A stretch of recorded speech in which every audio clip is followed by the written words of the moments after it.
Last week, my wife pulled me into a wine and land auction and murmured, "Just hold your cane, smile, and let Victor talk."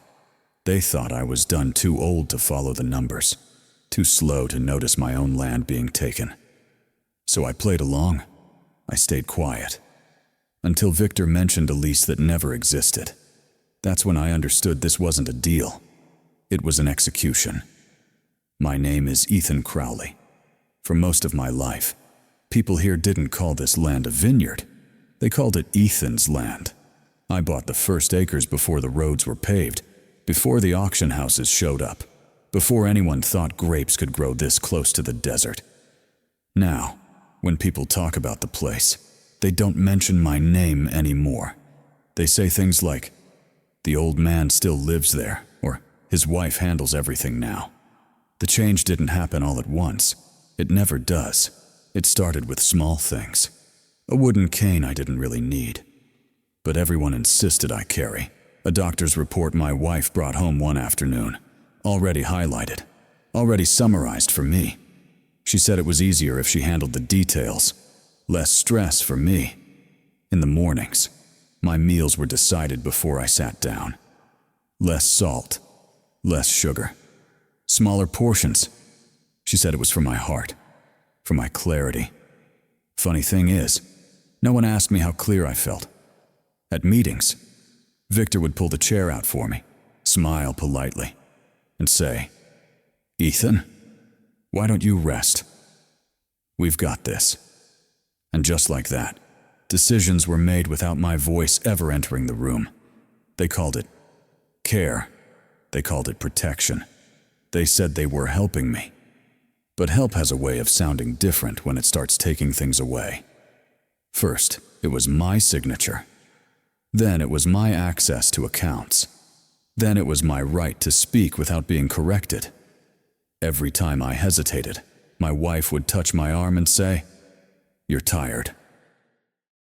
Every time I disagreed, Victor would laugh and say, "It's okay. Ethan, you don't have to worry about this anymore. Gaslighting doesn't come with shouting. It comes with smiles, lowered voices, and paperwork you're told not to read."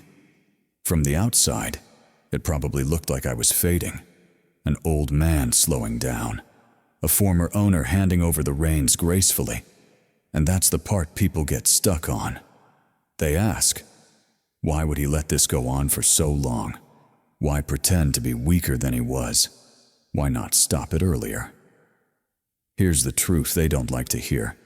This wasn't pretending. This was waiting. When someone thinks you're still dangerous, they hide their intentions. They speak carefully. They leave things unsaid. But when they believe you're finished, they get careless. They stop whispering. They assume you won't notice. Every time they spoke for me, I listened. Every time they changed a document, I memorized the timing. Every time they said, "This is for your own good," I asked myself who benefited next. You can't catch a snake while it's coiled. You catch it when it stretches out in the open, convinced nothing is watching. I learned that lesson years ago, long before this vineyard ever existed. Back then, reacting too early cost you everything. Staying quiet bought you time. Time to see who was loyal. Time to see who rushed for control.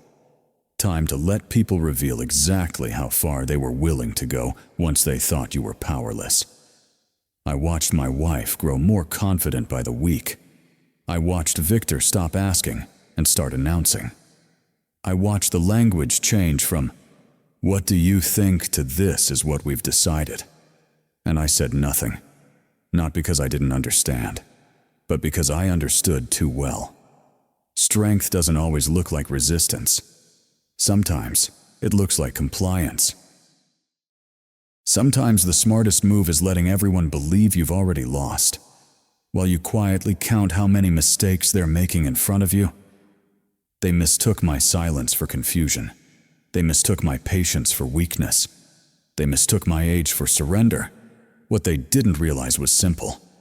The person everyone underestimates is the person with the most room to observe. Silence didn't mean surrender.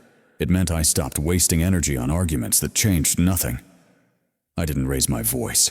I didn't demand my seat back at the table. I didn't correct them when they spoke over me. I started doing something else. Every morning, just after sunrise, when the vineyard was quiet and the workers hadn't arrived yet, I walked down to the old storage room beneath the main house. Concrete floor, one bare bulb, a clock that ticked louder than it should. That's where the real work began. I pulled out boxes I hadn't opened in years, land deeds, old lease agreements, handwritten notes from deals made before emails existed. I laid them out slowly, one stack at a time, not to fight, to understand. I made copies, then copies of the copies. I scanned documents Victor said were already handled. I noticed dates that didn't line up, amendments added quietly, signatures that appeared only after I stopped attending meetings. At night, after dinner, while my wife watched television upstairs, I sat at the kitchen table with a notebook. I didn't write feelings. I wrote timelines. Monday, Victor sent an email at 9:12 a.m. Tuesday, a document was filed at 4:47 p.m. Thursday, my access to an account disappeared. Patterns don't reveal themselves when you're angry. They show up when you're calm enough to look. People assume justice begins with confrontation, with shouting, with someone finally saying, "Enough." That's not how it works in the real world. In the real world, emotion loses to paperwork every single time. If you raise your voice, they call you unstable. If you accuse them, they call you paranoid. If you react, they document your reaction and use it against you. So I didn't react. I saved emails. I forwarded copies to an address no one knew about. I printed attachments Victor assumed no one would ever read. I learned which documents gave control and which only gave the illusion of it. I learned how many decisions had already been made without me, long before I noticed I'd been excluded. That's when something shifted. This wasn't a marriage problem. This wasn't a business disagreement. This was a transfer of power happening quietly, legally, and very efficiently. Victor wasn't dangerous because he was loud. He was dangerous because he understood forms, deadlines, and who signed what. My wife wasn't cruel because she yelled. She was cruel because she learned to speak softly while taking everything. And here's the part no one tells you. Justice doesn't care how wronged you feel. It only cares what you can prove. I stopped thinking like a husband. I stopped thinking like an old man trying to be heard. I started thinking like a record keeper. Who benefits from this change? Who gains control after this signature? Who loses access without being informed? Each answer led to another document. Each document led to another quiet realization. They weren't hiding anymore. They didn't think they needed to. Victor started speaking more openly around me. He'd reference deals I wasn't involved in anymore. He assumed I wouldn't remember names or numbers. My wife began correcting me in public, not harshly, gently. She'd smile and say, "Ethan gets confused with details now," and everyone would nod, relieved they didn't have to listen to me. That was the moment I knew waiting was working. When someone believes you're finished, they stop guarding their steps. They stop locking doors. They stop watching their words. Every careless comment became a note in my book. Every assumption became leverage. I wasn't building a case in court yet. I was building something more important: clarity. I understood where the real power sat, not in meetings, not in raised voices, in files, in records, in the version of events that would survive scrutiny. This is the part most people get wrong. They think winning means exposing the truth immediately. But truth without structure collapses under pressure. You don't bring emotion to a system built on documents. You bring documents to dismantle the lie holding the system together. By the time Victor noticed I was paying attention, it was already too late. I had copies of everything he assumed was invisible. I had timestamps he couldn't explain away. I still said nothing, because silence had stopped being passive. Silence had become strategy. Every day I waited. They grew bolder, toward every week. They crossed another line they'd never uncross. And every step they took without fear made the ground beneath them weaker. They thought I was falling behind. They didn't realize I was mapping the entire terrain. Justice doesn't arrive with noise. It arrives prepared. And while they were busy managing appearances, I was preparing evidence. The real battle hadn't started yet, but the outcome was already being decided.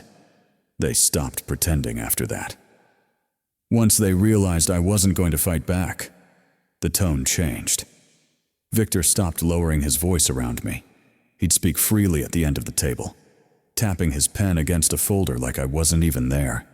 He started saying things like, "We'll move forward," instead of, "What do you think?" My wife followed his lead.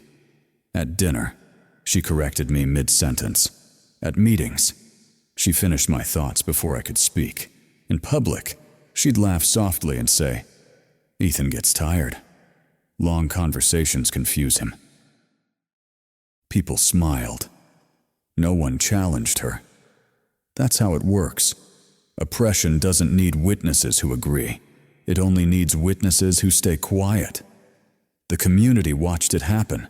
The neighbors, the auction houses, the local advisors who used to shake my hand first. They didn't step in. They didn't step out. They just stepped aside. Silence has weight when it comes from a crowd. Victor grew bolder by the week. He'd stand behind my chair, hands on the backrest, speaking over my head. He started joking about how nice it was to simplify things now that Ethan doesn't need to worry. My wife laughed along. I noticed how often decisions were made in rooms I wasn't invited into. The library door closed. The office lights stayed on late. My name appeared on documents I'd never seen. That's when I understood something most people learn too late. Darkness isn't just the absence of light. It's a condition where power feels safe. Gaslighting thrives there. It doesn't shout, it rewrites. You start questioning your memory because everyone else seems so certain. You hesitate because they speak in calm voices and measured words.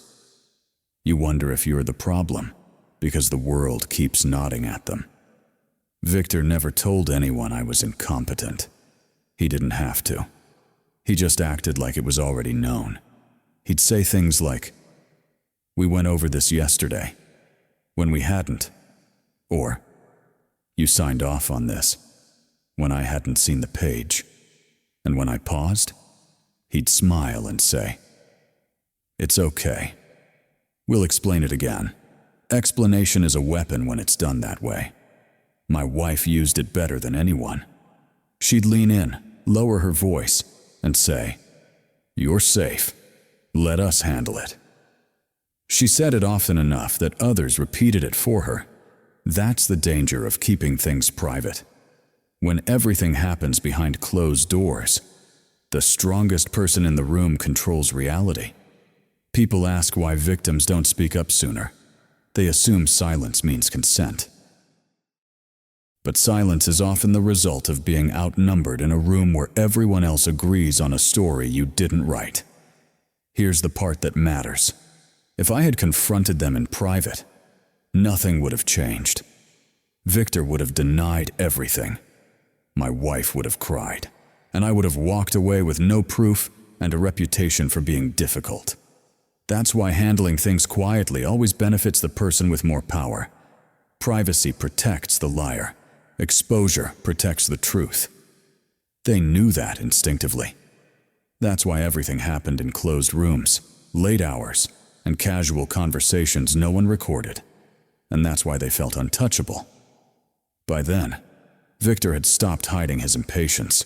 He referred to the vineyard as our asset. He talked about timelines that didn't include me. At one meeting, he joked about how smooth things ran now that there weren't so many voices in the room. No one laughed. No one objected either.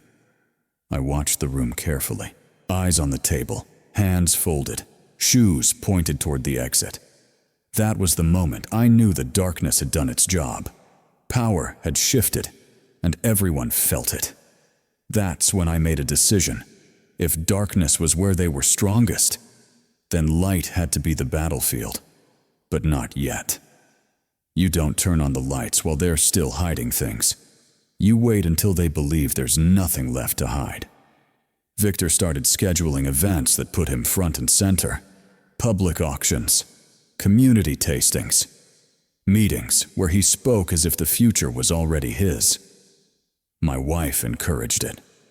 She started dressing sharper, standing closer to him, correcting people who still asked for my opinion. They were preparing the stage. They didn't realize I was letting them, because every time they spoke publicly, they committed to a version of the story. Every confident statement became a trap. Every assumption became a record. Gaslighting collapses in public. It can't survive witnesses.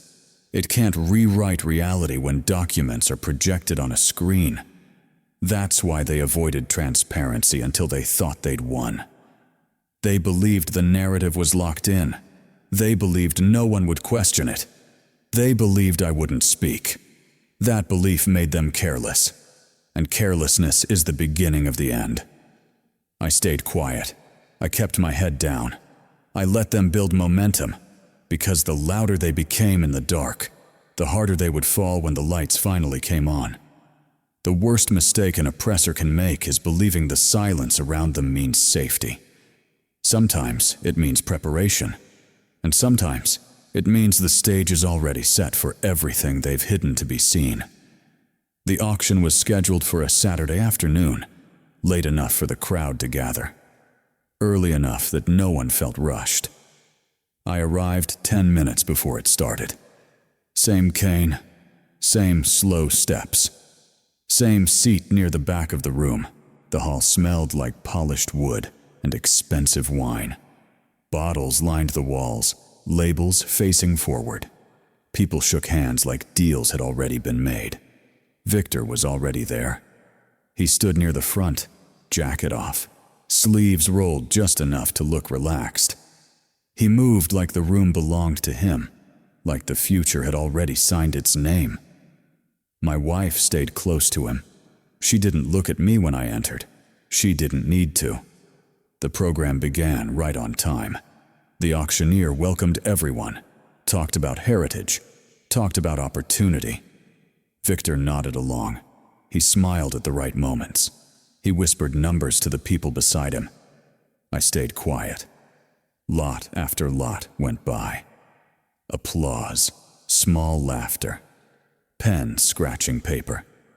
Then we reached the parcels that mattered, the land that had been in my family longer than anyone in that room remembered, the land Victor had been calling transitional.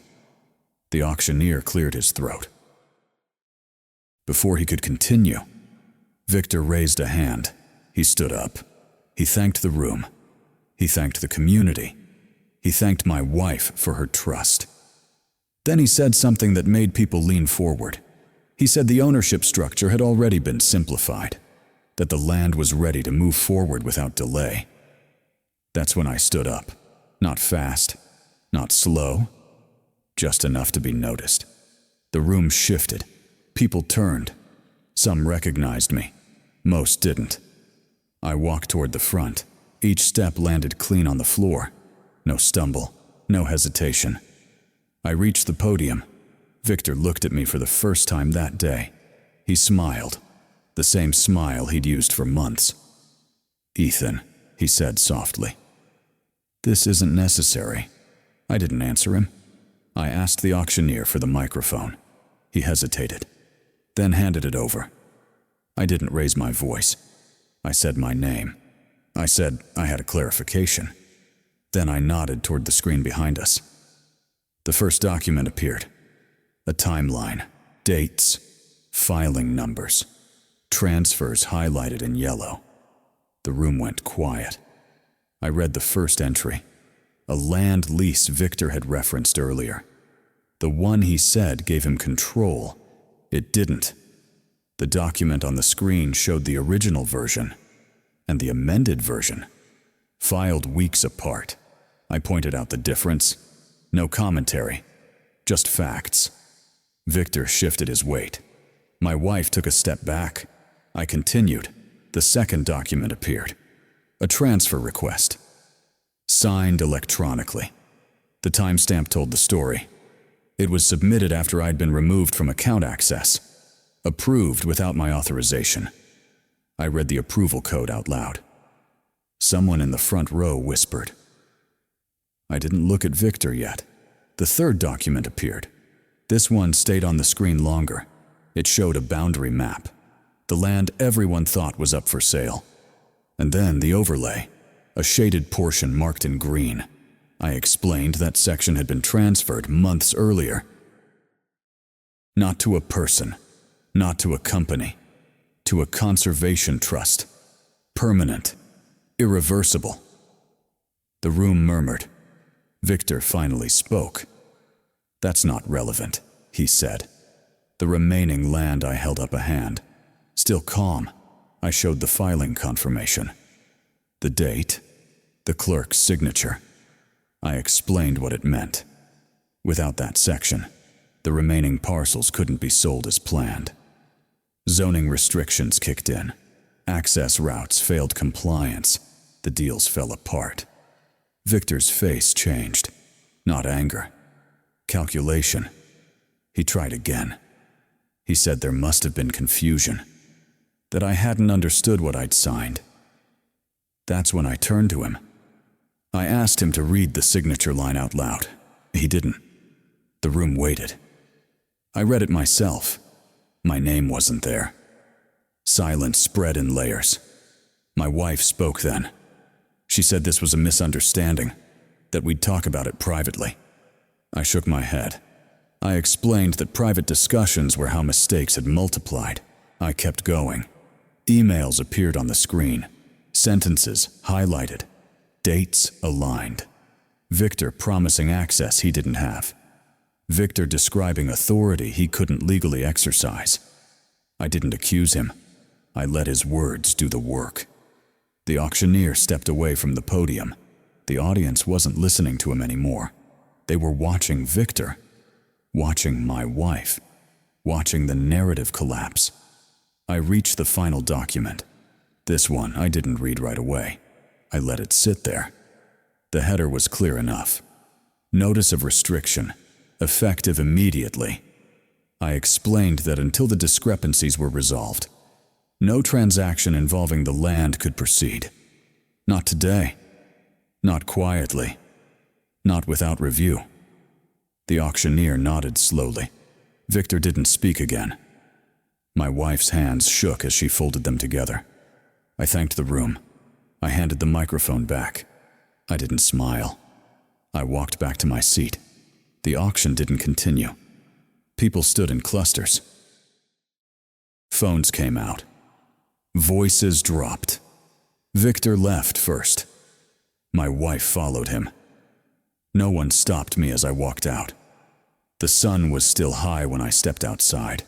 The same light that had been there all along. I didn't feel relief. I didn't feel victory. I felt balance return. Power doesn't disappear when it's exposed. It changes direction. And for the first time in a long while, it wasn't pointed at me anymore. After the room emptied, people expected something louder. They expected satisfaction. They expected humiliation to be returned with interest.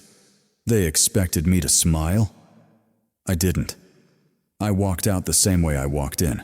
Slow, quiet. Cane in my right hand. Outside. The sun hadn't changed. The gravel still crunched the same under my shoes. Nothing dramatic happened. That's when I understood something important. Punishment can feel good, but clean justice feels calm. Some people later asked why I didn't push harder, why I didn't destroy Victor completely, why I didn't expose every private message, every weakness, every secret. They said I had the chance. They weren't wrong. I did. But there is a line you don't cross if you want to sleep at night.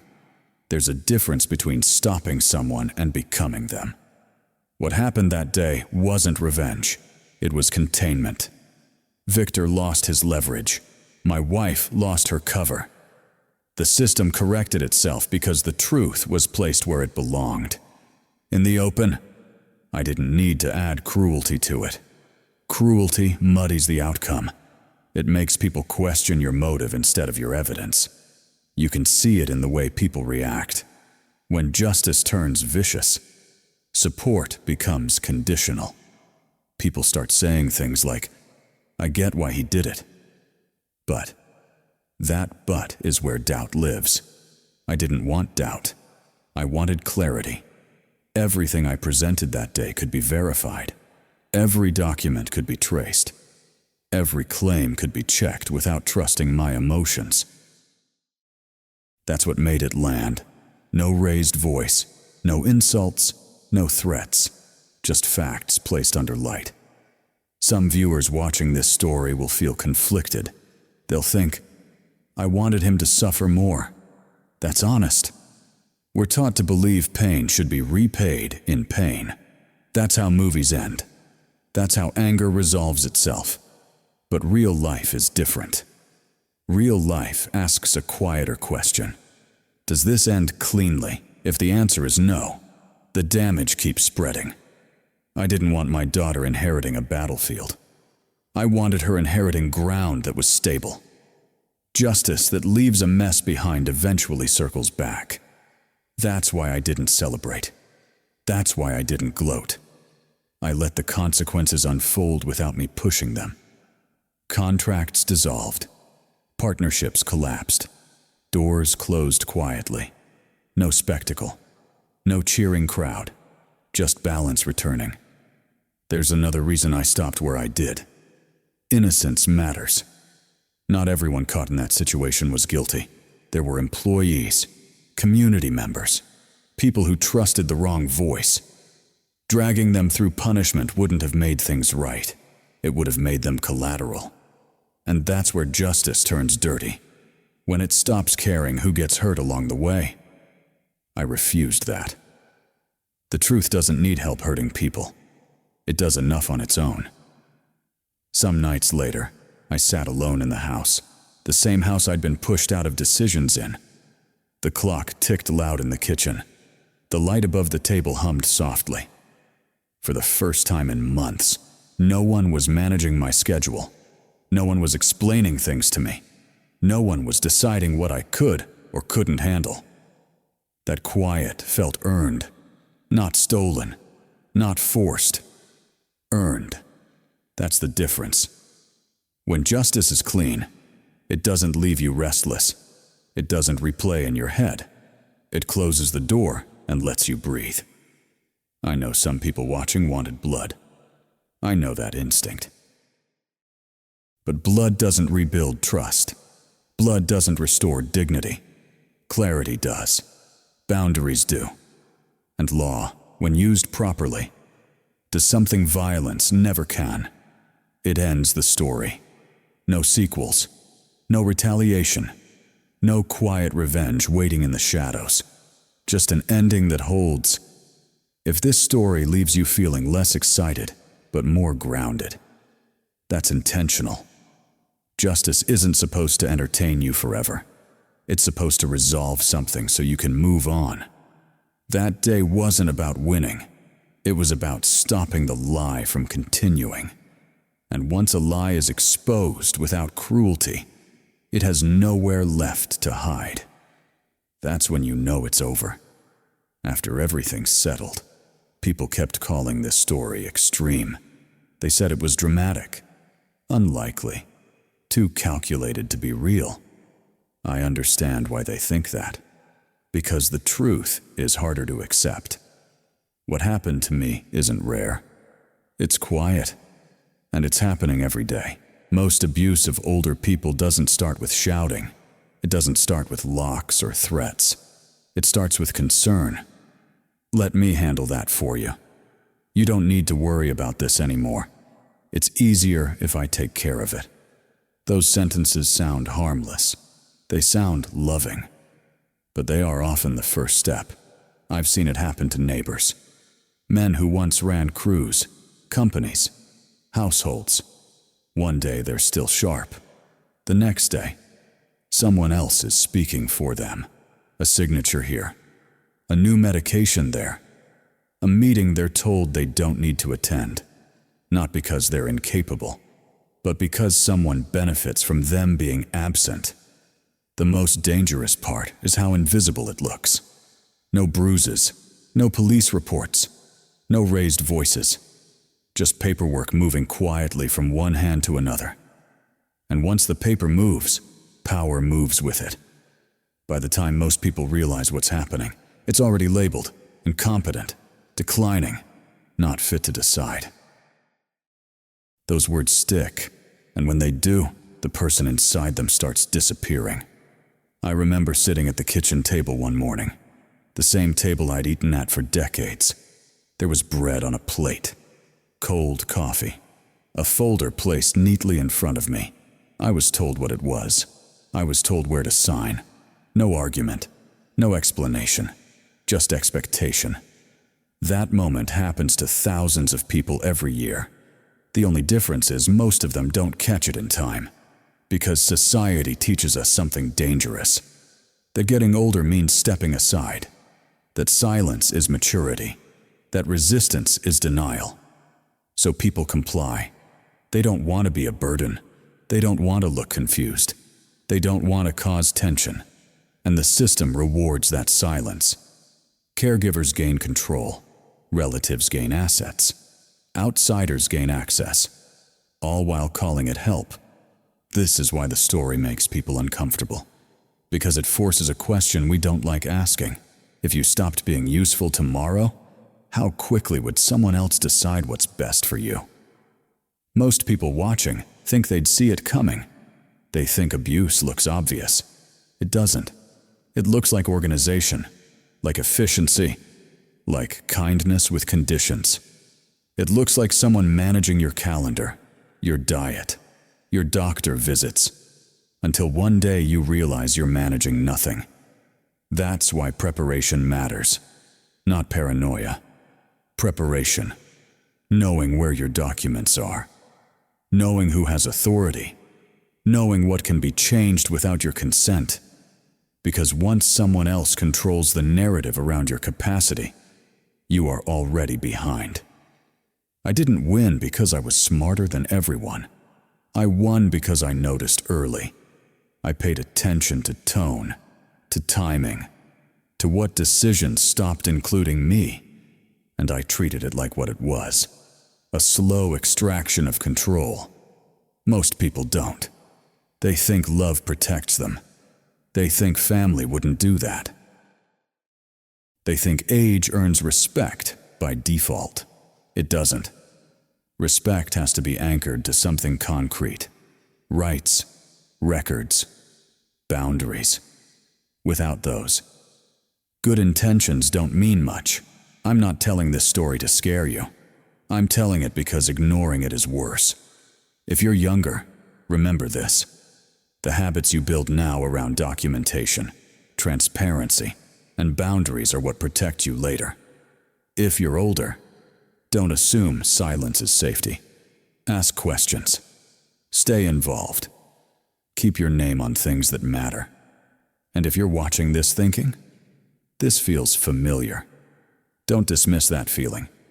That quiet discomfort is often the first warning. This wasn't a story about revenge. It was a story about prevention, about what happens when someone refuses to disappear politely. Because the real tragedy isn't betrayal. It's when no one notices it happening. So ask yourself honestly, if you weren't prepared, if you trusted the wrong voice, if you waited too long to speak, would your outcome be any different than mine? That question is uncomfortable for a reason, and it's one worth sitting with. By the time everything ended, people kept calling it revenge. I never did. Revenge is loud. It needs anger to survive. Needs the other person to still matter. What happened here didn't need any of that. This was about taking something back. Not money. Not pride. Control. For a long time, I thought justice meant making the other side feel what I felt. I thought it meant balance through pain. I was wrong. Real justice doesn't mirror harm. It removes access. What changed everything wasn't a confrontation. It wasn't a speech. It wasn't even exposure. It was control of three things: information, timing, and the room where the truth is revealed. That's it. I didn't win because I was stronger. I won because I knew more. I didn't win because I shouted. I won because I waited. And I didn't win because people believed me. I won because they could verify me. That's the difference most people miss. When someone is underestimated, the instinct is to prove them wrong immediately, to defend, to argue. But arguing keeps you inside their frame. Control comes from stepping out of it. I didn't rush. I didn't demand to be heard. I prepared. I watched who spoke for me. I noted when decisions were made without me. I tracked where authority quietly moved. And when the moment came, I didn't ask for permission to speak. I chose the moment. That's what reclaims a life. Not retaliation. Not validation. Choice. The truth is, most people lose power long before they lose assets. They lose it when others decide their voice no longer counts. When schedules are managed. When documents are simplified. When meetings happen without them. It feels small at first, until one day, you realize your life is being administered. This story isn't about being clever. It's about being awake. About recognizing that dignity doesn't disappear suddenly. It's taken in pieces, and it can only be taken back the same way. Piece by piece. I didn't need the world to punish anyone. I just needed the lie to stop. Once the lie stopped, everything else followed. Contracts collapsed on their own. Alliances dissolved quietly. People adjusted without being pushed. That's what happens when control shifts hands. If you're watching this and expecting fireworks, that's understandable. Stories train us to want a final blow, but real endings don't look like that. They look like silence returning, like choices becoming yours again, like no one explaining your own life to you. That's not exciting. It's better. This is the part most people don't talk about. After control is reclaimed, there's no applause, no celebration, just responsibility. You have to decide what kind of person you are when no one is managing you anymore. That's the real test. And that's why this wasn't revenge. Revenge would have kept me tied to what they did. This let me walk away. If this story stayed with you, it's probably not because of the twist. It's because you recognized something. Maybe a moment where someone spoke over you. Maybe a decision you weren't included in. Maybe a quiet shift you brushed off as nothing. Those moments matter. And if you know someone who's been slowly pushed aside, not attacked, not abused openly, just quietly diminished, this is the kind of story they need. Not to scare them, not to inflame them, but to remind them that control can be reclaimed without becoming something ugly. There are videos you watch once and forget. And then there are videos you don't need to watch again, but you need to send to someone. Someone who's been underestimated. Someone who's been made quiet. Someone who thinks it's too late. It isn't. Not if you still control your information. Not if you choose your timing. Not if you step into the right room. This was never about revenge. It was about taking my life back. And that's something worth sharing.